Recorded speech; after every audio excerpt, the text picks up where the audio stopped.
Meaning of Gatineau. Gatineau. Gatineau. Gatineau. Gatineau.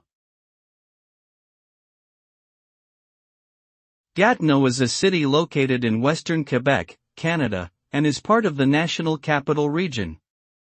The name Gatineau is believed to have originated from an Algonquin word meaning the river with many portages.